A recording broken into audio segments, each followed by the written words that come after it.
अदिति, जो संपत्तियां पहले से वक्फ के पास है और जिसको लेकर के जो है कानूनी दावपेच है या फिर जिसमें दिक्कतें हैं, उसको लेकर के भी क्या कोर्ट बड़ा फैसला सुना सकता है या फिर बड़ा आदेश उनकी तरफ से दिया जा सकता है? क्योंकि इस पूरे कानून में ये साफ तौर पर कहा गया है, कोई भी संपत्ति जिस पर डिस्प्यूट है या फिर उस पर कोई अपना हक जो है वो दायर करता है और कहता है कि ये ज़बरदस्ती लिया गया, तो कानून क्या कहता है और इसके साथ में सुप्रीम कोर्ट इसको लेकर के क्या फैसला आगे के लिए दे सकता है? देखिए, एक बहुत मजबूत दलील सरकार की तरफ या इस बिल की ये कहती है कि आपकी पुरानी कोई भी ज़मीन जो रजिस्टर्ड है उसकी 1 इंच भी नहीं ली जाएगी।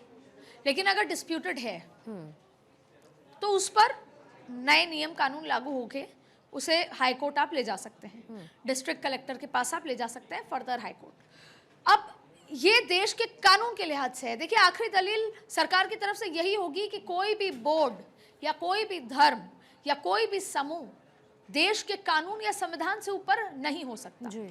और ये दलील संसद में भी दी गई, ये यहाँ भी दी जाएगी कि जैसे देश के 140 करोड़ लोग, देश में 20 करोड़ मुसलमान अगर मान ले तो बाकी के 120 करोड़ लोग कि अगर संपत्ति का इशू है तो वो जाएंगे जिला कलेक्टर के पास। तो वो 20 करोड़ लोग धर्म के नाम पर क्यों नहीं जाएंगे? वो क्यों नहीं जाएंगे? क्योंकि सिर्फ वक्फ को एक समय बड़ी ताकत दी गई थी, पहली बात। ऐसी कई दलीलें और कई दिनों तक ये चलेगा। दूसरी बड़ी बात है, बार बार ये कहा गया है कि आपकी पुरानी ज़मीन जो रजिस्टर्ड है, और कल सुप्रीम कोर्ट ने भी रजिस्टर करने के लिए कहा था कि रजिस्ट्रेशन से क्लैरिटी होती है और आपके लिए सुविधा होती है। तो रजिस्टर्ड ज़मीनों की 1 इंच वापस नहीं ली जाएगी। जो डिस्प्यूटेड है, चाहे वो आपके धर्म के लोग डिस्प्यूटेड कर रहे हैं कि भाई हमने नहीं दी थी वक्फ में, या जो बाय द यूज़र, जिसमें सबसे ज़्यादा है बाय द यूज़र, तो उस पर ये संविधान ये बिल कहता है कि उस पे हाई कोर्ट जा सकती है, कलेक्टर के पास आप जा सकते हैं, तमाम तरीके की स्थितियाँ। अब ऐसे में जैसे जैसे चीज़ें आगे बढ़ेंगी वो बड़ी एक फहरिस्त आएगी कि कौन कौन से डिस्प्यूटेड हैं, किन किन लोग चाहते हैं। और इस तमाम, जैसा आपने देखा होगा, भाषण में सुना होगा प्रधानमंत्री नरेंद्र मोदी के हिसार में, उन्होंने कहा था कि बड़ी संख्या में केरला की, ये एक बहुत बड़ा फैक्टर था जब इस पर चर्चा शुरू हुई, तो केरला के पोप क्रिश्चियंस, जब प्रधानमंत्री केरला भी गए और दिल्ली में भी बड़ी संख्या में केरला के पोप और क्रिश्चियंस आके बोले कि बचा लीजिए क्योंकि हमारी बड़ी भारी संख्या में जो ज़मीन है वो वक्फ ले रहा है। वैसे ही प्रधानमंत्री मोदी ने एक बात का जिक्र किया कि ये बिल ऐसे ही नहीं लाया गया। लाखों गरीब मुसलमान महिलाओं ने लिखा कि हमारे सिक्योरिटी को लेकर, संपत्ति को लेकर, इसलिए ये बिल उन गरीब मुसलमानों की महिलाओं की सिक्योरिटी के लिए है। तो ये तमाम दलीलें दी जाएंगी अभी जैसे जैसे चीज़ें आगे बढ़ेंगी, जैसे जैसे क्वेश्चन किया जाएगा। और सरकार को इस बात की उम्मीद है कि हम इसको बहुत फेयर तरीके से लाए हैं, हम सुप्रीम कोर्ट के सामने रखेंगे और सुप्रीम कोर्ट इसको फर्दर समझेगा। लेकिन ये तमाम तस्वीरें क्लियर होंगी जब 5 मई आएगा और उसके बाद सुनवाई शुरू होगी और किस दिशा में आगे बढ़ेंगी। सरकार की तरफ से जो प्रिपरेशंस जवाब को लेकर के किए जा रहे हैं अदिति, उसमें क्या कुछ की पॉइंट हो सकते हैं? क्योंकि जैसा कि हमने पहले भी डिस्कस किया कि जीपीसी की बैठक 1-2 बार नहीं 38 बार हुई है और इसमें जो विपक्ष के लोग थे वो भी मौजूद थे। तो अब ऐसे में जो जवाब दाखिल करेगी, क्या इसको लेकर के सरकार एक नई स्ट्रैटेजी पे काम कर सकती है? देखिए, जब जेपीसी के बाद जब बिल बना तभी सरकार को पता था कि ये चैलेंज होगा और जिसका जिक्र संसद में भी आया। तो सरकार पूरी तरीके से तैयार है दलीलों को लेकर, जो बदलाव हुए उनके पॉइंट्स को लेकर, उनके तमाम जो दलीलें दी जा सकती हैं उसको लेकर, और इसको लेकर पूरी तैयार सरकार है। लेकिन ज़ाहिर तौर पे सुप्रीम कोर्ट में चीज़ों का एक पैटर्न है, वो चलता है, तो ये लंबे समय तक चलेगा। और इसको लेकर सरकार अपनी आज से नहीं, जब ये बिल कैबिनेट से अप्रूव हुआ था उससे पहले से इसको लेकर ये पता था कि ये जाएगा, चैलेंज होगा, और उसको लेकर किस तरह की तैयारी है वो सरकार पहले ही कर चुकी थी।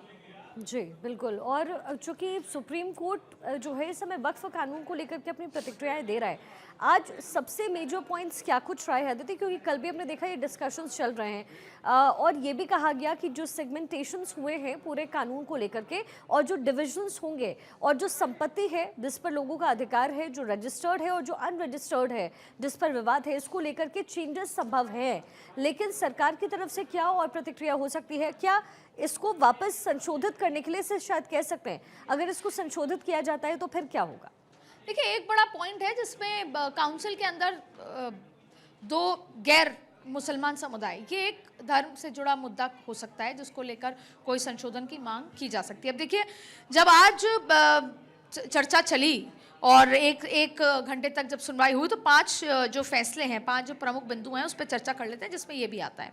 तो देखिए, सबसे पहले वक्फ संपत्तियों में अंतरिम संरक्षण दिया जाए, जिसमें कोर्ट ने केंद्र को के आश्वासन को दर्ज किया और 1995 के अधिनियम के तहत पूंजीकृत या वक्फ बाय यूजर के तहत जैसे वह घोषित संपत्तियों को अगली सुनवाई तक के लिए सुरक्षित रखने की बात कही। दूसरी, आप देखिए, उस पर कोई भी डीनोटिफिकेशन नहीं किया जाएगा। फिर है वक्फ निकायों में नई नियुक्ति नहीं होगी, जैसे कि काउंसिल में जो मेंबर्स की बात है, नई नियुक्ति, जो नए बोर्ड बनेंगे वो नहीं होगी। केंद्र ने आश्वासन दिया है कि अगली सुनवाई तक केंद्र वक्फ परिषद या वक्फ राज्य का जो बोर्ड है उसमें कोई नियुक्ति नहीं करेगा। फिर देखिए, तीसरी बड़ी बात है, केंद्र को जवाब देने की समय सीमा है, आपको 7 दिन के अंदर जवाब देना होगा। कोर्ट ने केंद्र को याचिका पर 7 दिनों के भीतर जवाब दाखिल करने के निर्देश दिए हैं और इसके साथ साथ याचिकाकर्ता को केंद्र के जवाब की समीक्षा में प्रत्युत्तर अगले 3 दिन के अंदर उनको जवाब देना है। यानी कि अगली सुनवाई 5 दिन उनको दिए गए हैं और अगली सुनवाई 5 मई को होगी। यानी कि आपको जवाब भी दाखिल करना है केंद्र सरकार को, फिर याचिकाकर्ता को भी उसके प्रत्युत्तर में देना है, फिर सुनवाई जो है ओवरऑल 5 तारीख को होगी। फिर गैर मुस्लिम समुदाय जो आपका मुख्य था, ये बहुत प्रोमिनेंट चीज़ है कि गैर मुस्लिम सदस्यों पर सवाल किया गया तो कोर्ट ने अधिनियम के उस प्रावधान पर चिंता भी जताई है। यही एक बात है जो आप बार बार कह रही कि कोई तब्दीली की बात हुई तो चिंता जताई, जो केंद्र वक्फ परिषद और राज्य वक्फ बोर्ड में गैर मुस्लिम सदस्यों की नियुक्ति की अनुमति देता है। जाहिर तौर पे कोर्ट ने यह भी पूछा कि क्या मुस्लिम को हिंदू धार्मिक ट्रस्ट में शामिल किया जा सकता है, ये भी सवाल पूछा गया, जो अनुच्छेद 26 यानी कि धार्मिक स्वतंत्रता के उल्लंघन का मुद्दा उठाता है।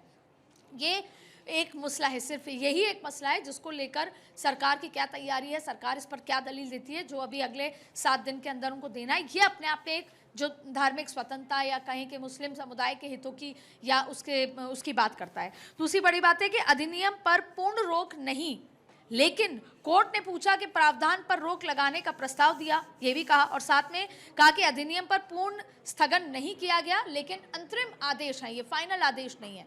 यानी कि यथास्थिति बनाए रखें ये 3 मेजर पॉइंट पर कि कोई मेंबर नहीं शामिल हो सकता या फिर आप डीनोटिफाई नहीं कर सकते, पूरी तरीके से नहीं, पर ये 2 पॉइंट्स हैं जिन पर रोक लगाई गई है। तो क्योंकि कोर्ट का मसला है तो बहुत ज्यादा इस पर टिप्पणी शायद नहीं की जा सकती, इंतजार किया जा सकता है कि अगले 5 मई को क्या होती है। उससे पहले सरकार को 7 दिन में जवाब दाखिल करना है और उसके 5 दिन के अंदर अंदर याचिकाकर्ता को उस जवाब पर अपना जवाब दाखिल करना है। इंतजार यही है, लेकिन कोर्ट ने भी टिप्पणी की है गैर मुसलमान बात पर, तो ऐसे में कोर्ट का क्या रुख रहता है 5 मई को, ये अपने आप में बेहद महत्वपूर्ण। बिल्कुल, एक जरा सा इंतजार और करना पड़ेगा। हालांकि कानून बनाने को लेकर के एक लंबा इंतजार लोगों ने किया भी और इसको लेकर के कई सारी बैठकें हुई है, लेकिन फिलहाल ये जो पूरा मामला है वो सुप्रीम कोर्ट पहुंचा है। अदिति, बहुत शुक्रिया इस पूरे विश्लेषण